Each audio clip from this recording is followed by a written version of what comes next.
Voilà. Bonjour Marco. Salut Vincent. C'est avec grand plaisir de te recevoir en tant qu'invité. Je t'ai découvert quand j'ai voulu me lancer dans la réalisation de podcasts et après avoir suivi plusieurs lives et notamment le challenge un podcast en 7 jours. Et puis tu as insufflé une telle énergie dans tes lives que je me suis dit qu'il fallait que tu fasses absolument partie de personnes qui s'étaient invitées dans mes interviews. Donc, je te remercie beaucoup d'avoir accepté cette invitation et d'être là aujourd'hui. Ça me fait vraiment plaisir. Je suis vraiment très honoré. C'est un honneur pour moi. Merci de l'invitation. Merci beaucoup. Le but de cet entretien est de faire plus ample connaissance avec toi, avec ton parcours, et je vais un peu présenter ton parcours. Tu me diras après si tu as des choses à rajouter. Super. Que tu es fondateur de l'Académie du podcast. Tu animes également 4 podcasts et tu es conférencier, formateur, consultant en podcasting. Euh, Tu as une famille avec quatre jeunes filles et tu es passionné de sport et de voyage. L'Académie du podcast, c'est une série de ressources pour les podcasteurs francophones qui accompagnent des podcasteurs débutants désirant lancer leur podcast, ainsi que des experts en podcasting qui souhaitent augmenter leur visibilité et leur podcast et éventuellement le monétiser. J'ai vu que tu avais monté pas mal d'entreprises, Mhm. une vingtaine, je crois, ou un peu plus d'une Ouais. vingtaine. Donc, tu es un entrepreneur en série, du coup. Et au fil du temps, j'ai vu que tu avais été aussi nommé en 2017 parmi les 100 Québécois les plus influents sur LinkedIn. Oui, Aujourd'hui, tu aides plutôt les solopreneurs et les entrepreneurs francophones de partout dans le monde à accélérer les résultats de leur entreprise en créant du contenu écrit et audio. Et ainsi, ces personnes sont reconnues dans leur domaine pour créer de la valeur et influencer positivement leur entourage. Ils vivent leur vie de manière passionnée, selon leurs propres convictions et peuvent laisser une trace pour les générations futures. On peut te trouver sur Facebook, sur Link, et puis tu as un site qui est www.academiedupodcast.ca, je crois. c'est academypodcast.com et .com. marcbernard.ca. .ca. Voilà. OK. Est-ce que tu as des choses à rajouter à cette présentation? Écoute, Vincent, je t'engage comme relationniste public pour faire mes présentations dans mes prochaines conférences. C'était nickel. Quand tu veux. Merci.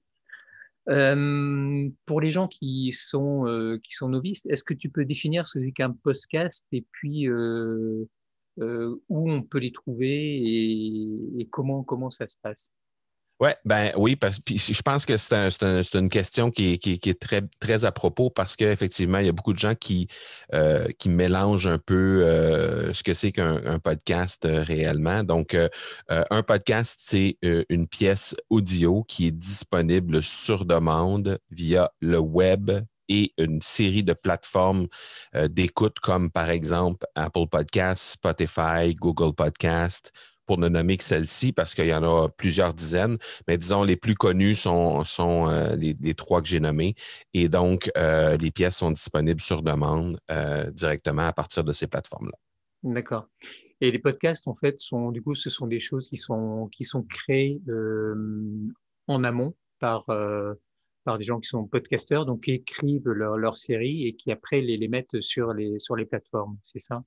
Oui, exactement, qui sont réalisés par ces créateurs-là et qui déposent directement sur une plateforme qui s'appelle une plateforme d'hébergement. Et par la suite, c'est diffusé un peu partout sur ces plateformes d'écoute-là, sur lesquelles les auditeurs peuvent aller les trouver.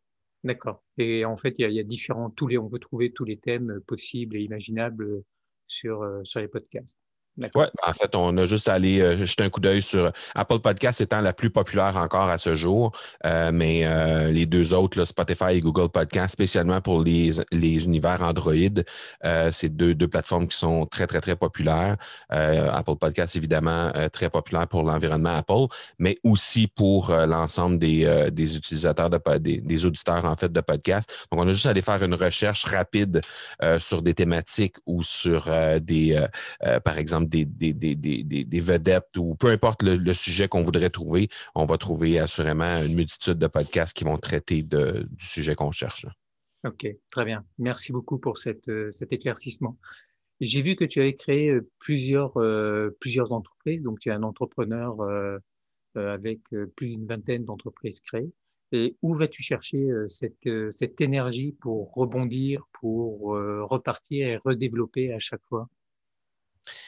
Ah, écoute, d'abord, faut comprendre que moi, dans ma jeunesse, j'ai eu un papa qui était entrepreneur. Donc, mon exemple familial, c'était un entrepreneur. Alors, j'ai jamais réellement connu autre chose que ça. Mes parents auraient bien aimé que j'aille à l'université, que je m'instruise pour avoir une profession, devenir un professionnel en, je sais pas, j'avais pensé être soit enseignant, soit peut-être en droit. Mais finalement, j'ai décidé de me lancer moi aussi en entrepreneuriat. Mon papa nous avait toujours dit à mon frère et moi que si on désirait se lancer en entrepreneuriat, qui était pour être avec nous et qui était pour supporter le projet, chose qu'il a fait à tout le moins, en tout cas plusieurs fois dans mon cas, à quelques reprises avec mon frère aussi. Finalement, on s'est joint à l'entreprise familiale, qui est une entreprise en confection de vêtements et euh, transformation d'articles et vêtements promotionnels. Et à ce jour, on est encore avec lui là, dans cette entreprise-là, qui est évidemment en affaires depuis 1956. Mais à travers tout ça, depuis la fin de mon adolescence, je dirais, j'ai, comme tu l'as dit tantôt, fait plus d'une vingtaine d'entreprises. Donc, j'ai fondé une entreprise. J'ai fondé des entreprises, certaines qui ont été vendues, d'autres qui ont été simplement abandonnées, d'autres qui ont été fermées. Et cette énergie-là vient du fait que de mon côté, je suis un éternel curieux. Donc, la curiosité d'aller découvrir des nouveaux projets, d'avoir un nouveau défi, cette espèce de drive-là qu'il y a derrière le fait de lancer un nouveau projet, c'est de ça dont je me nourris là, pour faire en sorte que mes projets se rendent à bon terme. En fait, c'est la passion qui te guide, du coup. Oui, exactement, oui, tout à fait. D'accord. Ok.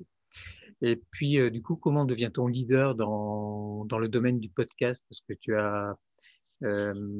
que tu as eu des influenceurs? Est-ce que tu as eu d'ailleurs des influenceurs des plus populaires qui sont venus te voir pour lancer leur propre podcast?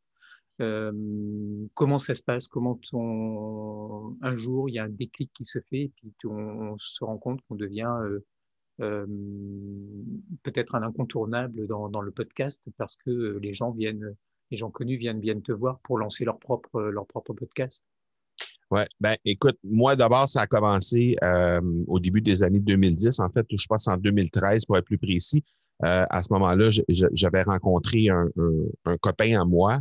En fait, j'ai revu un copain à moi avec qui j'étais allé au collège, avec qui j'avais joué au hockey sur glace étant plus jeune. Et on s'était perdu de vue à un certain moment. Donc, à la fin d'adolescence, début de l'âge adulte, on s'était perdu de vue et on s'est revu il y a à peu près une dizaine d'années, donc début trentaine, pour faire en sorte qu'on puisse, en fait, dans une soirée retrouvaille, tout simplement, on s'était revus à ce moment-là. Et puis, ça a été vraiment un coup de foudre à ce moment-là parce que lui animait un podcast. Et ce podcast-là est un podcast qui est extrêmement, un des premiers, en fait, podcasts sur l'entrepreneuriat au niveau du monde des affaires. Et puis, au moment où il m'a présenté le format, il venait tout juste, je pense, où il allait tout juste interviewer entre autres, un certain Gary Vaynerchuk, qui est une sommité mondiale au niveau marketing, qui est probablement le marketeur le plus en vue non seulement aux États-Unis, mais à travers le monde. Il avait interviewé aussi Grant Cardone, qui est un gros entrepreneur aussi au niveau de la vente aux États-Unis. Il y avait eu des gros noms aussi francophones ici, là, Daniel Henkel, qui est une sommité internationale également, Serge Beauchemin, qui est un gros francophone ici aussi.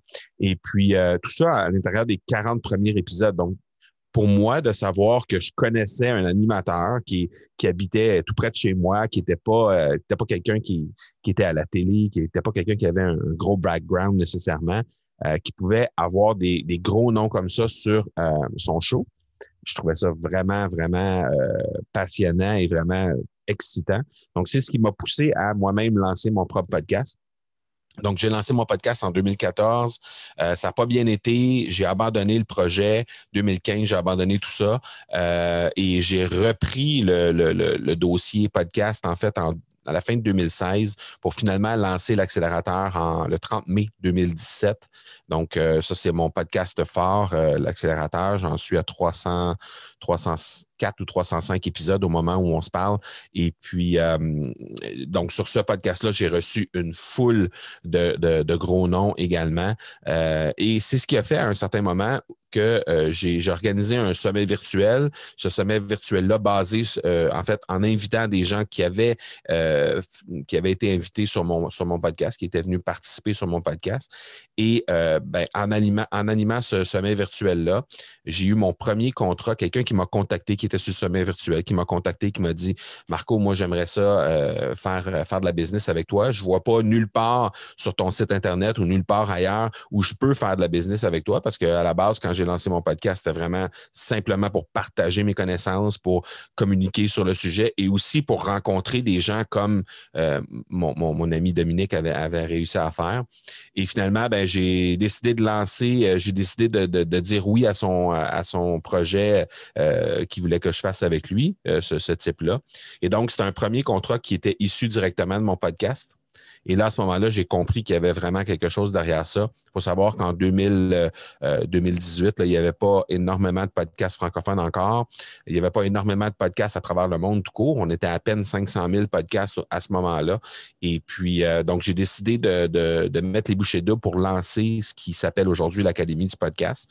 Donc, avec une formation qui permet aux gens de démarrer leur podcast et tout ça. Et donc, par la suite, ça m'a amené à aider. Donc, à la fin de 2018, il y a eu le lancement officiel de l'Académie du podcast. Et depuis ce temps-là, on a aidé plus de 500 entrepreneurs à lancer, 500 entrepreneurs ou personnes qui voulaient lancer leur podcast à justement lancer un podcast à succès. Et donc, the rest is history, comme on dit en bon français. On a vraiment un beau succès. Et effectivement, là, présentement, on a des gros noms, des gens très en vue, comme Martin Latulippe, comme Serge Beauchemin, l'École d'entrepreneurship de Beauce. On a aussi des gens comme Aline Bartoli, par exemple, du côté de l'Europe, qui a fait un passage dans l'Académie du podcast. Donc, on est vraiment, vraiment content de comment ça se passe présentement. Et là, on est en expansion. On est représenté dans 10 pays différents au niveau des académiciens.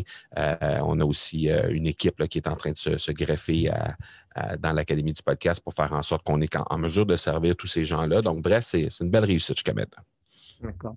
Très bien, bravo. Super.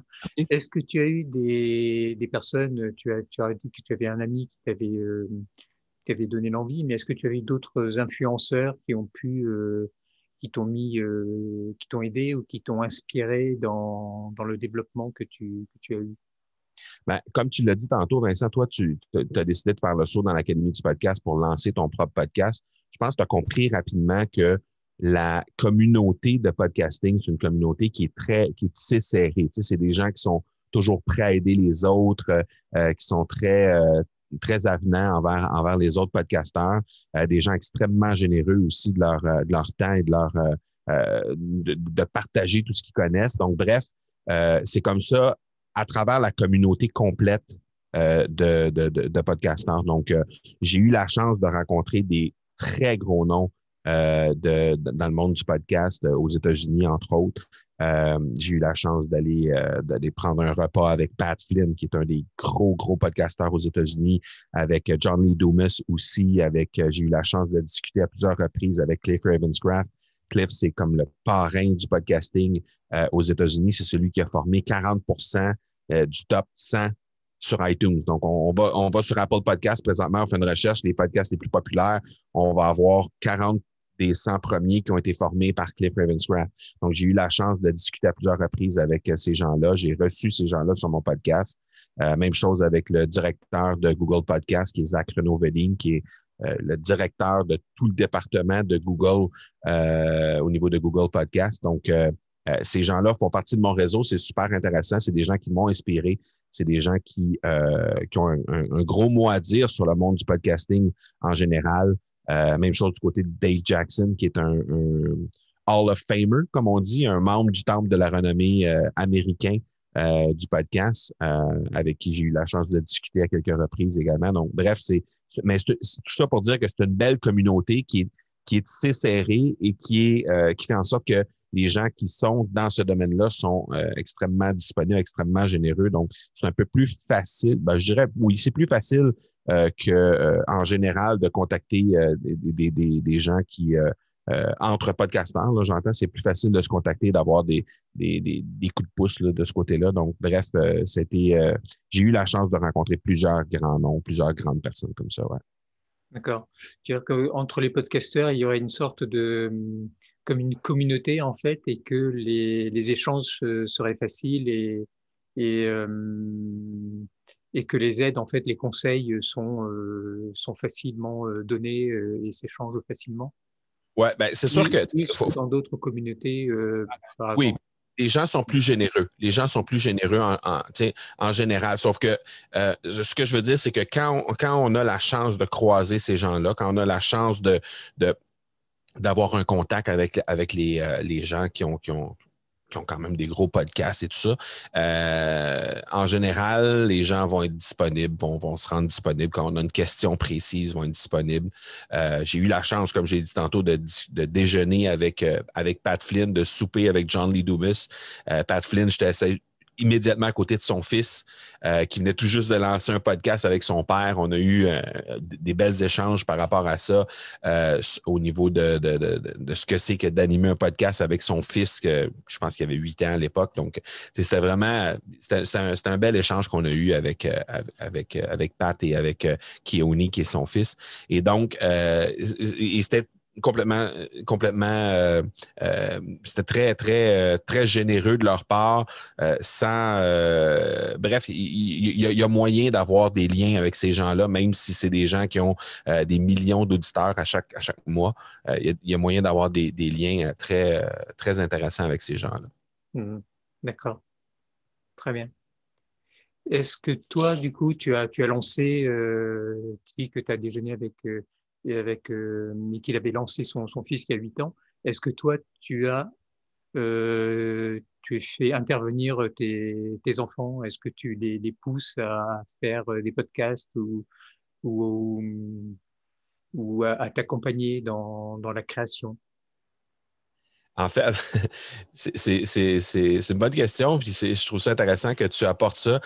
J'ai jamais poussé mes enfants à vouloir faire un podcast. Ça, c'est jamais arrivé. J'ai animé 2 podcasts avec mon épouse, 2 épisodes avec mon épouse. J'ai animé un épisode sur lequel mes 4 filles sont présentées également. Mhm. Euh, et à un certain moment, il y a, je dirais 2 ans environ, à un certain moment, mon bureau, mon studio est au sous-sol chez moi.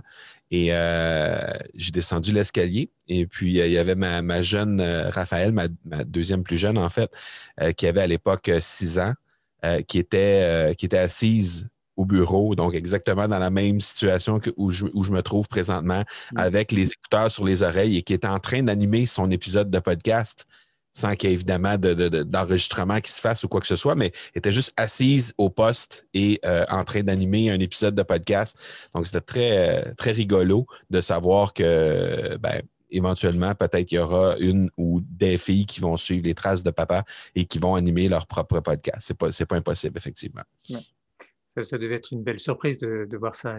Ah oui, oui, Ouais. oui. Je me suis caché, je l'ai enregistré, j'ai une vidéo de ça. Ouais, tu as eu raison. Est-ce que tu as mis une stratégie qui t'est propre et que tu développes et que tu enseignes éventuellement à ceux qui te rejoignent et est-ce que tu as des règles vraiment très simples ou une autodiscipline, une rigueur pour avancer? C'est intéressant ce que tu dis là parce que moi, je suis de ceux qui pensent que le fait français, donc la francophonie, dans le monde du podcast, nécessite d'avoir un enseignement spécifique. Et quand je dis ça, c'est parce que il y a énormément ben, énormément, on va s'entendre. Je dirais peut-être environ entre 5 et 10 formateurs vraiment de renom et qui peuvent former les gens à lancer leur podcast en anglais. Il y en a en Angleterre, il y en a au moins 2 ou 3 que je connais qui sont quand même très, très bien ancrés du côté de l'Angleterre. Au niveau des États-Unis, j'ai nommé Pat Flynn, j'ai nommé Johnny Dumas, Dave Jackson. Il y avait jadis Cliff Ravenscraft également. Il y en a quelques autres aussi. Donc, bref, je dirais entre 5 et 10, là, tout près de 10, autour de 10. Mais du côté francophone, il n'y a pas vraiment grand-chose de ce côté-là. Mais pour avoir consommé énormément du contenu de ces gens-là, parce que j'essaie de me garder toujours à niveau là, par rapport à ce qui s'enseigne, par rapport aux différentes techniques, etc. Et après ça, je me fais ma propre technique. Donc, ce que je fais, dans le fond, c'est que je consomme tout ce qui est disponible. Je teste, je fais un paquet de trucs.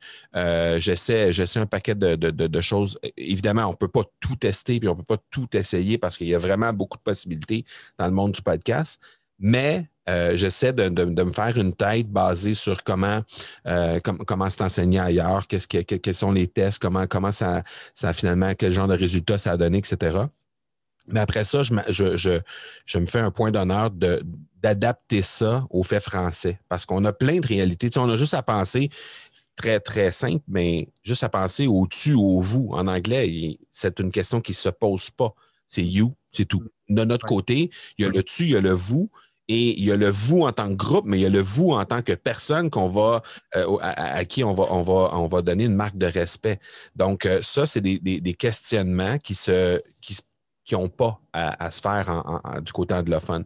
Alors, il y a plusieurs réalités comme ça du côté francophone qui font en sorte que je pense que le fait d'avoir la possibilité d'avoir une formation qui est basée sur le fait français et qui réunit, comme je pense, tout ce qui est de plus intéressant du côté anglophone, mais après ça, adapté au fait français, je pense que c'est une plus-value là, de ce qui se passe au niveau de l'Académie du podcast. D'accord, très bien.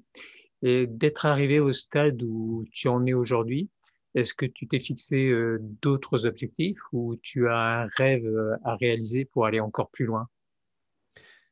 C'est intéressant parce que je pensais à ça justement hier. Je me disais, est-ce que ça vaut la peine pas que ça vaut la peine, mais est-ce que ce serait pertinent pour moi de me et c'est venu d'une discussion que j'ai entendue sur quelqu'un où je pense une description que j'ai lue d'une mission de quelqu'un qui disait qu'il voulait influencer un nombre X de personnes ou former un nombre X de personnes dans les prochaines années, etc. Donc, je me disais, est-ce que ce serait pertinent pour moi de me fixer un objectif de dire j'aimerais influencer X nombre de milliers de francophones à lancer leur podcast dans les X nombre de prochaines années.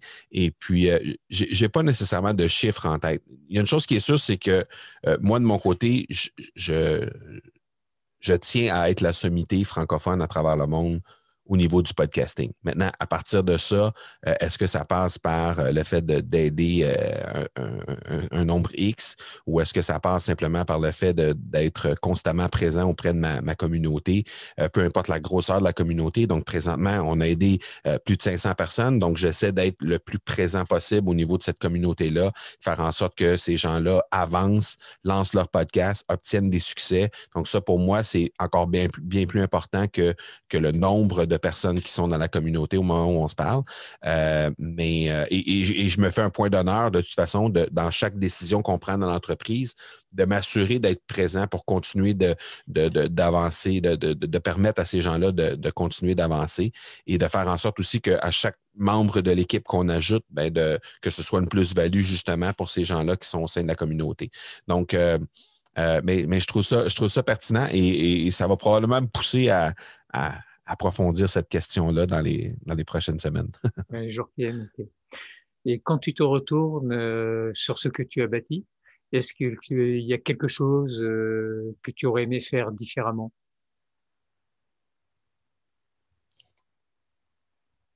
Je- Moi, je suis de ceux qui ne regrettent rien dans la vie. D'accord, super. Donc, et que ce soit au niveau personnel ou au niveau professionnel, je suis de ceux qui... Est-ce que j'ai fait des erreurs dans ma vie? J'en ai fait des tonnes. Hmm. Et c'est ce qui fait ce que je suis aujourd'hui. Je suis de ceux qui pensent que les choses qui sont faites et qui auraient dû être faites différemment sont là pour nous permettre d'apprendre et d'avancer plus rapidement par la suite. Il y a plein d'erreurs que je pourrais nommer et qui ont fait en sorte que ça a fait que j'ai été qui m'ont coûté des dizaines et des dizaines de milliers de dollars, même voire des centaines de milliers de dollars en tant qu'entrepreneur.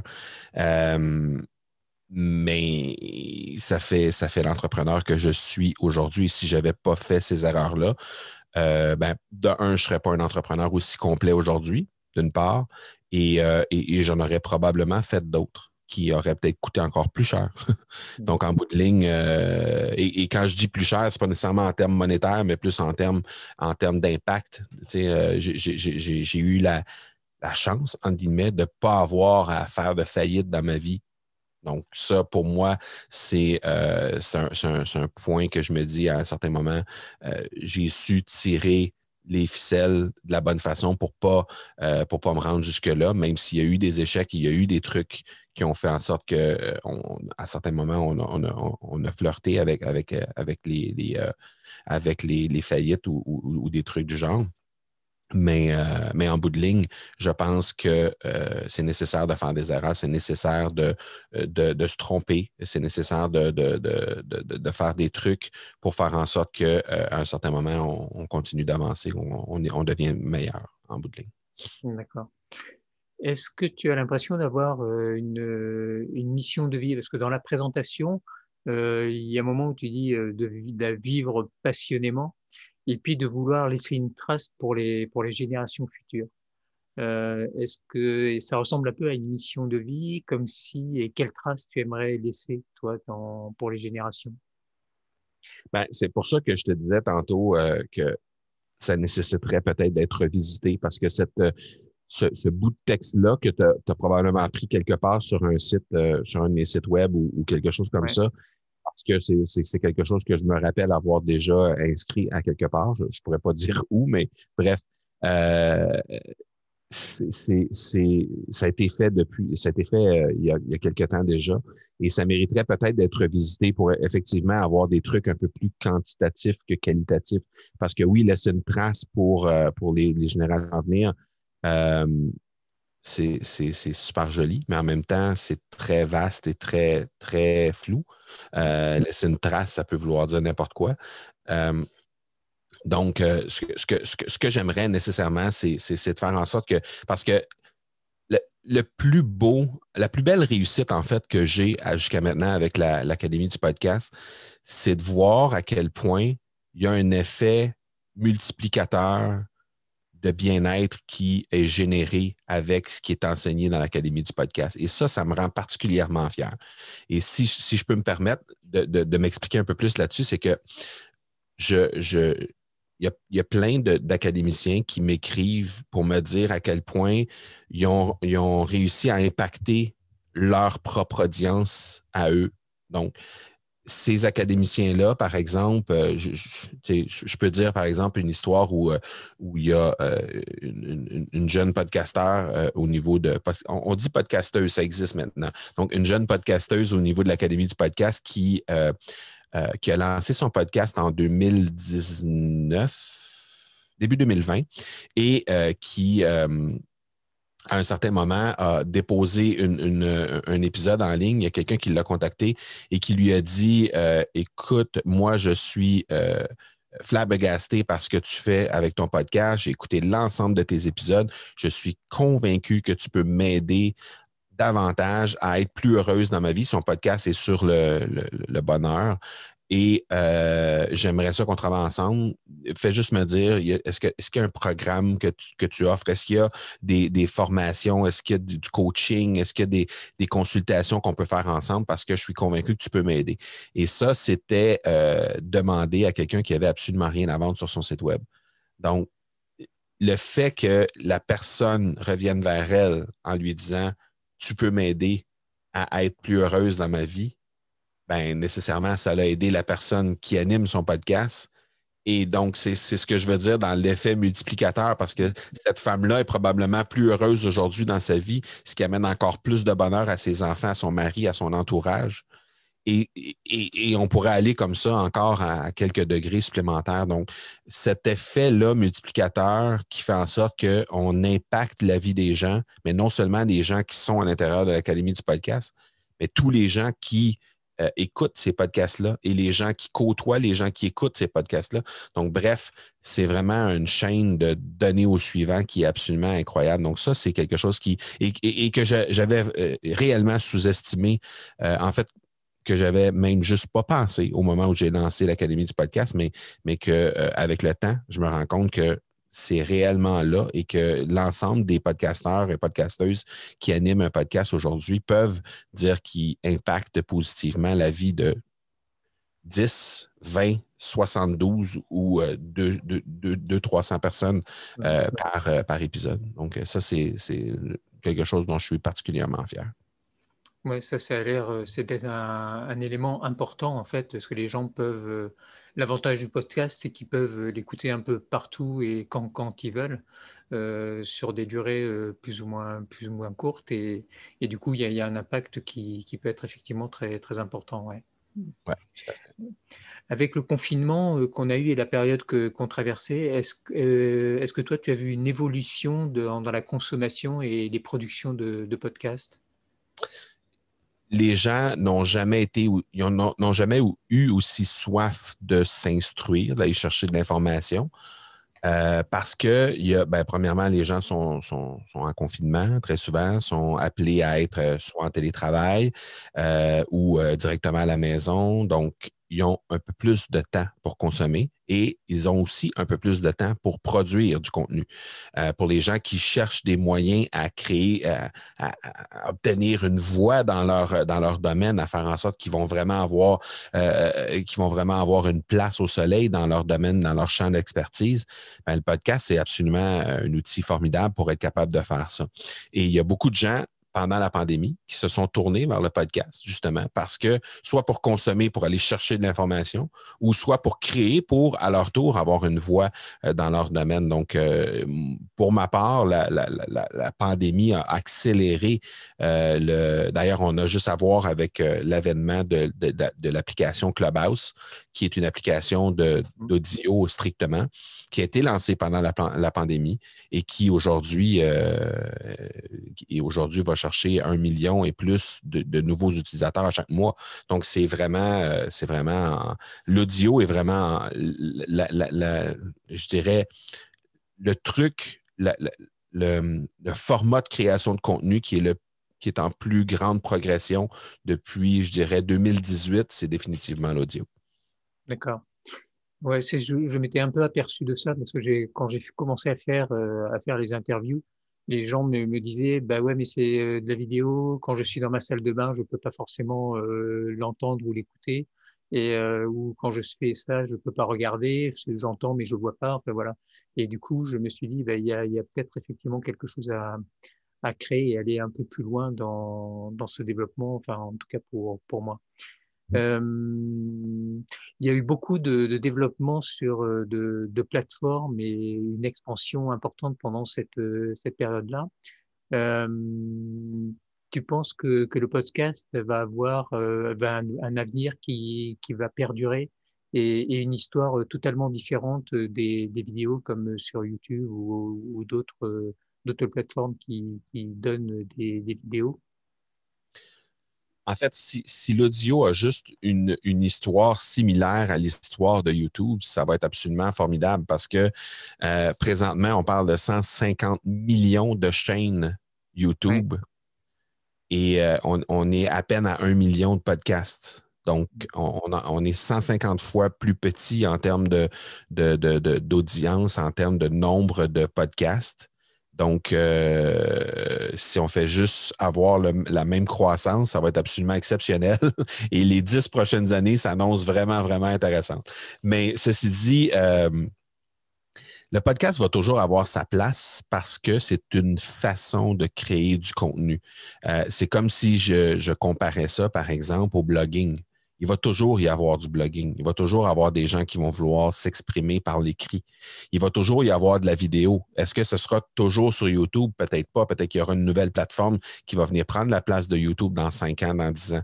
Mais il va toujours y avoir des gens qui vont s'exprimer à la vidéo. Donc, l'audio est une forme d'expression, est un format de création de contenu.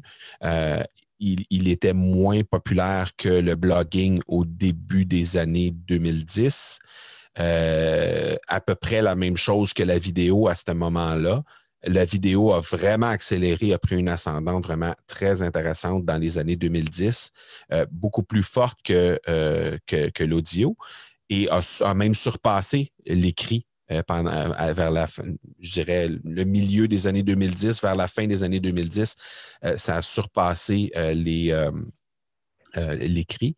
Et là, maintenant, ben, l'audio est en train de rattraper graduellement l'écrit. Là. Évidemment, il y a énormément de blogs qui est en ligne, mais des blogs qui sont vraiment actifs. Il n'y en a pas énormément encore. Et donc, graduellement, l'audio est en train de rejoindre l'écrit. Et ben, dans le fond, mais comme je dis, il va toujours y avoir de la place et pour l'écrit, et pour l'audio, et pour la vidéo. Donc, pour moi, le podcasting est vraiment très, très très grosse progression au moment où on se parle et les chiffres sont là pour le dire. Là, ça chiffre en centaines de milliers de nouveaux podcasts à chaque année et sans trop me tromper, je pense qu'à la fin de 2020, là, on a passé le cap du 1 million de podcasts en 2020 et sans trop me tromper, je pense qu'on va approcher le 2 millions lorsqu'on va être rendu à la fin de l'année 2021 parce qu'on entre dans une séquence où on va avoir vraiment une croissance qui va être exponentielle, à mon avis. D'accord. Ce qu'on constate effectivement, c'est que sur le web, sur Internet, ça prend de plus en plus de place dans certaines familles avec le streaming, avec toutes les offres qui sont proposées. Et la partie du coup échange famille se réduit souvent à peau de chagrin. Et il est facile de se laisser happer par toutes les propositions qu'il y a. Et toi, travaillant beaucoup avec le web, avec Internet, est-ce que tu as établi des règles sur le plan professionnel et sur le plan privé pour pas te laisser happer par ça? Tu veux dire au niveau du podcasting en tant que tel? Podcasting ou streaming, est-ce que toi, tu as des règles pour pouvoir te préserver ta vie professionnelle, mais pouvoir garder du temps pour ta vie familiale avec des règles relativement strictes pour que ça ne soit pas trop envahissant? Je suis pas un gros consommateur de contenu. Je suis plutôt un créateur de contenu. Donc, je crée plus de contenu que j'en consomme. D'accord. Ceci dit, à chaque fois, par exemple, que je m'entraîne, à chaque fois que je suis en déplacement, quand surtout spécialement quand j'ai des longues routes à faire, c'est sûr qu'il va y avoir un podcast qui va être dans le véhicule. Ce ne sera pas une radio, ce ne sera pas de la musique, ça va être un podcast. Hmm. Quand je suis, par exemple, en vacances, si on est sur une plage à quelque part et que, donc, moi, ça a remplacé un peu la lecture. Je continue de lire des livres. Mais maintenant, si je fais juste reculer de 6-7 ans, par exemple, ben, il n'y avait pas de téléphone sur la plage, il n'y avait pas rien de ça. C'était un livre et c'est tout. Je pouvais lire 2, 3, 4 heures par jour quand j'étais en vacances. Mais depuis ce temps-là, depuis que j'ai découvert le podcasting, depuis que j'ai commencé à consommer des podcasts, ben, c'est pas mal rendu moitié-moitié, je dirais. Là. Je vais consommer de l'audio pendant la moitié du temps. L'autre moitié du temps, je vais faire un peu de lecture. Donc, ça comme... En fait, je consomme pas plus depuis que j'ai découvert le podcast. C'est juste que je consomme plus de podcasts que d'autres choses, tout simplement. D'accord. OK. Et est-ce que tu as réussi à te garder du temps pour faire du sport, pour prendre soin de toi? On dirait que tu as parlé à ma femme avant de faire l'entrevue, Vincent. Euh, Ça reste c'est ma notre résolution secret. de. Pardon? Ça reste notre secret. Ah, d'accord. C'est ma résolution de 2021, ça, de vraiment prendre mieux soin de moi, prendre soin du bolide, autrement dit, parce qu'à un certain moment, le bolide va m'obliger à prendre soin de lui si moi, je prends pas le temps pour le faire. Donc, Donc, j'ai fait l'achat d'un beau vélo. J'adore faire du vélo. Donc, j'ai fait l'achat d'un beau vélo juste avant la période des fêtes en 2020, en fait. Et pour justement m'y mettre, donc j'ai mis des pneus à crampons parce qu'ici au Québec, on a eu droit récemment à 3 tempêtes de 30 centimètres et plus. Donc, ça nous prend des pneus à crampons si on veut être capable de faire un peu de vélo l'hiver. Ces derniers temps, c'était un peu plus tranquille à ce niveau-là parce que quand il y a beaucoup de neige, c'est plus difficile. Mais c'est dans mes résolutions de 2021. 2021. Ok, très bien, super. On arrive à la fin, je pense qu'on est dans ouais, pratiquement 3 quarts d'heure. Bon, je pense que c'est bien. Est-ce que tu voudrais rajouter quelque chose à cet entretien? Ben, d'abord, merci beaucoup. Je trouve toujours ça très rafraîchissant de faire des entrevues différentes. Évidemment, les gens, normalement, me reçoivent beaucoup pour me parler de podcasting, pour me parler de stratégie, etc. Mais le fait de pouvoir prendre un peu de temps pour réfléchir sur d'où on arrive, où on s'en va, etc. Je trouve ça rafraîchissant. Donc, merci pour ça. Merci pour ce moment parce que ça va m'amener nécessairement des réflexions qui vont prendre place dans les prochains jours dans ma tête et ben, ça va être en partie grâce à toi. Merci beaucoup. Ben, merci beaucoup, parce que moi, ce qui m'intéressait un peu, ce qui m'intéresse, c'est le parcours des gens. Et après la technique, si j'ai envie, je vais aller voir directement les gens. Et dans mes interviews, ce qui m'intéresse, c'est vraiment leur parcours, comment ils sont arrivés là, comment ça s'est passé. C'est jamais simple. Ça paraît simple, c'est jamais simple. Souvent, on voit juste la pointe de l'iceberg, hein, mais Yes, les 7/8 de l'iceberg qui est sous l'eau. Et souvent, exactement. c'est ce qui se passe. Ouais. Tout à fait. En tout cas, merci à toi de m'avoir accordé ce temps et c'était un vrai plaisir de pouvoir échanger avec toi. De mon côté, je vais continuer mes podcasting et la formation pour pouvoir produire mon premier podcast très bientôt, j'espère. Et grâce à toi, en tout cas. Voilà, Très hâte de t'entendre, Vincent. voilà. Et je t'informerai quand je mettrai ça en ligne. Parfait, avec plaisir. Très bien. On va De toute façon, balayer ça. on se verra au club Momentum parce que j'en fais partie aussi. Ouais, on se Ok, revoit dans 2 jours. Demain. ok, très Voilà. bien. Je mets en suspens. À très bientôt. Merci. Au revoir. Merci beaucoup. Ciao.